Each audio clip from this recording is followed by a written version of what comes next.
उसके बाद जो हमारा खास गाना था, हमने जो कंपोज किया था कि हमारा दिल था कि भाई इसको मोहम्मद रफी साहब ही गाएंगे। लक्ष्मीकांत प्यारेलाल के संगीत निर्देशन में मोहम्मद रफी ने एक से बढ़कर एक गीत गाए।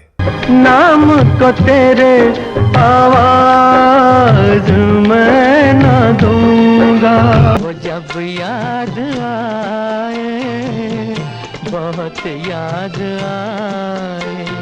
रफी और लक्ष्मीकांत प्यारेलाल की जोड़ी बॉलीवुड के इतिहास की सबसे चमकदार और सफल संगीत साझेदारियों में गिनी जाती है।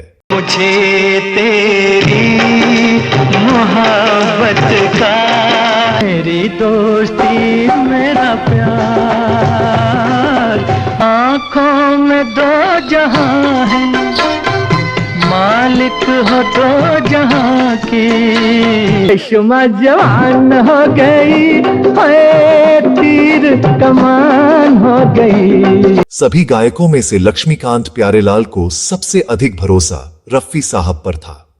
उनके साथ हमने जब भी काम किया तो हमको कभी ये सोचना नहीं पड़ता था, जो कि हमको मुझे बोलना नहीं चाहिए, फिर भी हम बात कर रहे हैं कि किसी और सिंगर से लेना हो तो वो सोचना पड़ता था भाई ये सिंगर है तो ये चीज़ हम ना रखें, इस चीज़ की रेंज रखें। रफी साहब के लिए कोई रेंज, कोई स्टाइल, कुछ नहीं।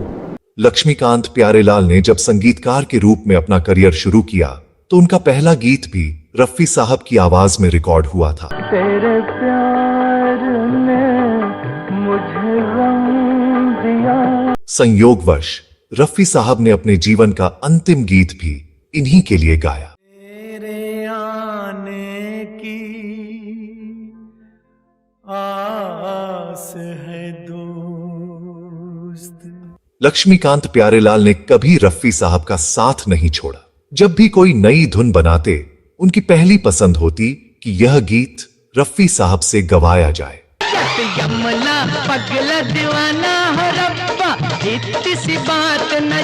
हालांकि कई बार निर्माता, निर्देशक या अभिनेता के दबाव में उन्हें किसी और गायक से गीत रिकॉर्ड कराना पड़ता था, लेकिन जब कोई गीत ऐसा होता जिसे केवल रफी साहब ही गा सकते थे तो वे किसी भी परिस्थिति में उस गीत को उन्हीं से गवाने पर अड़े रहते थे। बड़ी भूल हुई, अरे हमने ये क्या समझा, ये क्या जाना।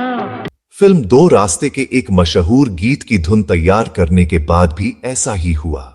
ये रेशमी जुल्फें, ये शरबती आंखें।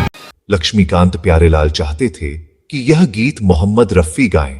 एक गाना था जिसमें हमने चेंज किया था कि रफी साहब को लिया था, लेकिन फिल्म के हीरो राजेश खन्ना का मानना था कि यह गीत किशोर कुमार से रिकॉर्ड कराया जाए। मैं उनको भी सुना था किशोर जी का भी, लेकिन एक जो हमारे पसंद का गाना है वो हमने खुद कहा उनको, राजेश खन्ना जी को, कि इस गाने में हम रफी साहब को लें। फिर भी यह संगीतकार जोड़ी अपने निर्णय पर अडिग रही।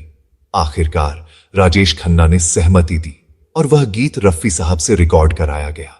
तो बोले नहीं किशोर जी को रखिए तो अच्छा रहेगा। लेकिन जब हमने जरा उनको जरा कहा कि भाई तो बोला कोई बात नहीं, आप गाइए, वो बड़े आर्टिस्ट हैं, I am lucky to sing उनकी आवाज़ में। तो ये था ये रेशमी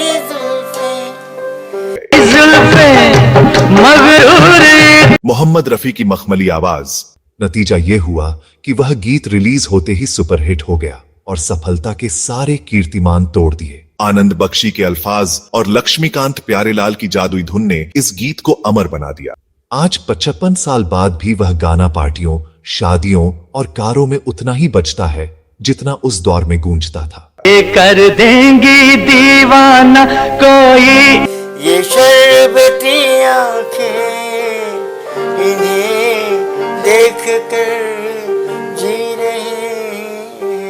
आनंद बख्शी के लिखे बोल और रफी साहब की आवाज ने इस गाने को अमर बना दिया। जो ये आंखें शर्म से। लक्ष्मीकांत प्यारेलाल ने धुन ऐसी बनाई कि यह गाना आज भी उतनी ही मिठास और ताजगी के साथ सुनाई देता है। देख कर